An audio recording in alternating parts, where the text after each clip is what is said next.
3 வருடம் சுவற்றில் சிக்கியிருந்த பல்லி அது எப்படி உயிரோடு இருந்தது தெரியுமா? இந்த கதையை கேளுங்க, உங்களுக்கே தெரியும். ஒரு நாள் ஒரு மனிதன் தன் வீட்டை புதுப்பிக்க சுவற்றை உடைத்து கொண்டிருந்தான். அந்த சுவர் மரத்தால் கட்டப்பட்டது. 2 கட்டைகளுக்கு நடுவே இடைவெளி இருந்தது. சுவர் உடைக்கும் போது அவன் கண்களில் பட்டது ஒரு அதிசயம். ஒரு பல்லி சுவற்றுக்குள் சிக்கியிருந்தது.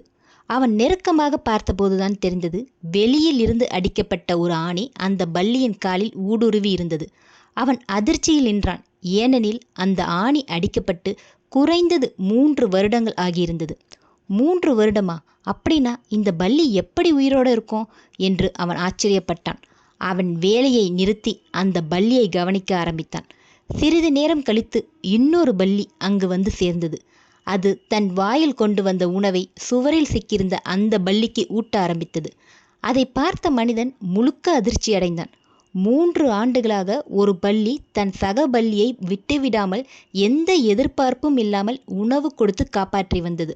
அந்த மனிதன் அமைதியாக நினைத்தான், ஒரு பல்லியால் கூட மற்றொரு உயிரை காப்பாற்ற முடிந்தால் நம்மால் ஒருவருக்கு உதவ முடியாதா என்ன?